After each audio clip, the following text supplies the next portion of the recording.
Bien, bienvenidos muchachos. El día de hoy, en nuestro curso virtual de historia, la consigna de esta semana es: soy respetuoso con mis padres y maestros, por lo tanto, cuando los papitos, la mamita te digan una indicación, tú tienes que obedecerlo.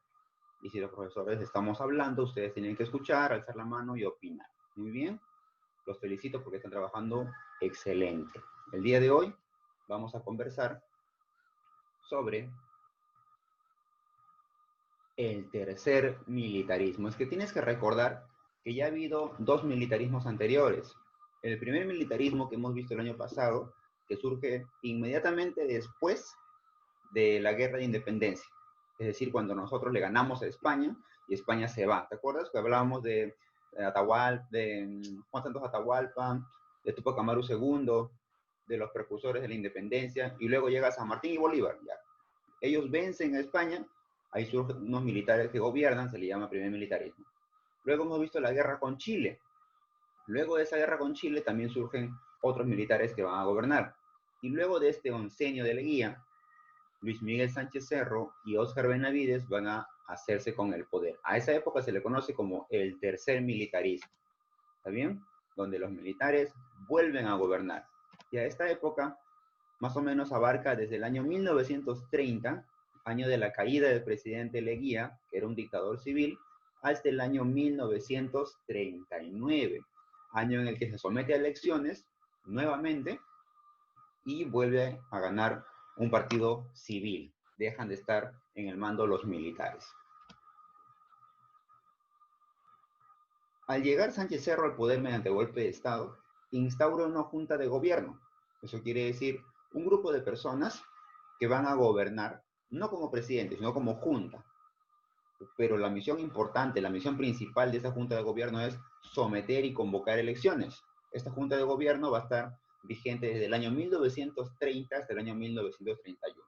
Y lo primero que se va a hacer es anular, suprimir, derogar la ley de conscripción vial. ¿Te acuerdas, no? Esa ley que decía que todos los ciudadanos de 18 a 60 años están obligados a trabajar gratuitamente para el Estado en la construcción de caminos y carreteras, que era una ley sumamente nociva, perjudicial para los campesinos, porque no tenían dinero para poder pagar y no ir a trabajar. Entonces, tenían que trabajar de manera obligatoria y gratuita, nadie les pagaba nada. Esa ley se anula en esta junta. Luego, se instaura la misión Kemmerer, que hace un análisis de nuestra economía y da posibles soluciones. Para convocar a las nuevas elecciones, se crea esta institución, que hasta el día de hoy perdura y existe, que es el Jurado Nacional de Elecciones, cuya función principal es fiscalizar todo el registro de proceso electoral. Es decir, cuando se convoca a un presidente, cuando se elige a los congresistas, a los alcaldes, el Jurado Nacional de Elecciones se encarga de fiscalizar que todo se realice bien y en orden. En esas elecciones, quienes se van a presentar y van a tener gran importancia y van a llegar hasta la ronda final son el Partido Unión Revolucionaria, ¿m?, y el APRA. En esta ocasión, quien va a liderar las elecciones va a ser Unión Revolucionaria, cuyo líder es Luis Miguel Sánchez Cerro, y con él empieza un nuevo periodo de gobierno.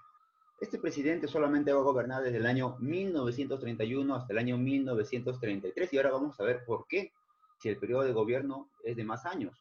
Vamos a ver qué ocurrió, ¿no? Durante este gobierno se da la ley de emergencia. Con esta ley de emergencia se restablece el orden, porque el APRA, como no ganó las elecciones, empieza a hacer revueltas en diferentes partes del país, sobre todo en el norte. Por lo tanto, Sánchez Cerro, con la ley de emergencia, empieza a poner orden, a encarcelarlos, a perseguirlos, a deportarlos, a votarlos a otro país. Eso es lo que se hace. Además, las mujeres tienen un beneficio en esta época. Consiguen la ley de votación femenina municipal. Eso quiere decir que a partir de este momento, del gobierno de Sánchez Cerro, las mujeres ya pueden elegir a su alcalde. Antes no podían, solamente podían votar los varones. A partir de ese momento las mujeres ya pueden votar para elegir a un alcalde. Se modifica la Constitución en el año 33, porque Leguía había hecho muchos cambios en la Constitución anterior, y acá Sánchez Cerro modifica y hace una Constitución más eficiente.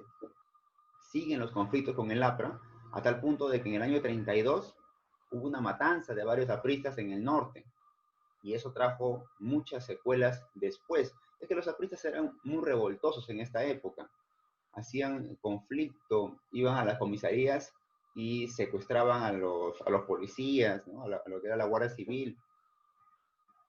Por lo tanto, para instalar un poco el orden, Sánchez Cerro tuvo que poner mano dura y hubo varios asesinatos de apristas, ¿no? Es en este contexto que surge un conflicto con Colombia por el territorio llamado Leticia. Los colombianos se querían apoderar del territorio de Leticia, pero los peruanos de la zona de la selva, en la parte de arriba, fueron y se instauraron en Leticia y exigieron que Leticia sea peruano, que Leticia es del Perú y no le pertenece a Colombia. Hubo un conflicto con eso. Ante esa situación, lo que va a hacer Sánchez Cerro es apoyar esta medida, es decir, apoyar a estos peruanos que están reclamando el territorio de Leticia contra el vecino país invasor de Colombia. Y para eso prepara un contingente militar desde Lima para que apoye a los militares que están yendo a la zona de Leticia, en la frontera con Colombia. Lamentablemente para Sánchez Cerro, a todos los nuevos soldados que iban a partir desde Lima hasta el norte a combatir, se les hace desfilar en lo que era el hipódromo de Santa Beatriz, se les hace desfilar mostrando todo su arsenal, mostrando toda su artillería, cómo van a defender a nuestro país, y es en eso que un aprista sorprende a Sánchez Cerro, y como era un presidente que andaba encima del carro saludando a toda la gente, es asesinado por un aprista. Ese magnicidio, un magnicidio es el asesinato de una persona importante, pues preocupó mucho a las personas, porque en plena calle, en pleno homenaje y desfile militar, Sánchez Cerro había sido asesinado. Todos los periódicos tuvieron como noticia ese asesinato del presidente Sánchez Cerro en manos de un aprista, Por lo tanto, nos habíamos quedado sin presidente. El militar, el general que estaba a cargo de las operaciones de guerra en la zona de Leticia era Óscar Benavides, que era el vicepresidente, por lo tanto asume el cargo en el año 33 ante la muerte de Sánchez Cerro, y él instaura la ley de amnistía general. Eso quiere decir una ley que permite a los apristas regresar, a los que han sido exiliados a otros países regresar, a los que han sido encarcelados salir de la cárcel, pero con limitaciones, ¿ya?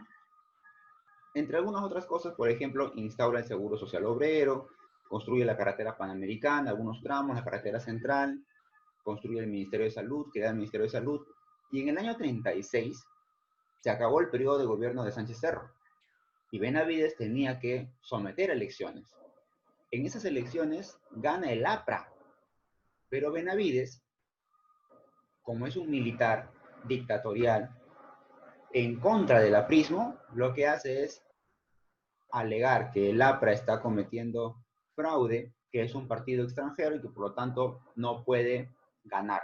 Se anulan las elecciones y Benavides continúa gobernando hasta el año 1939, año en el que vuelve a someter a elecciones, ya solucionado el conflicto con Leticia, vuelve a someter a elecciones y quien va a llegar al poder es un presidente civil.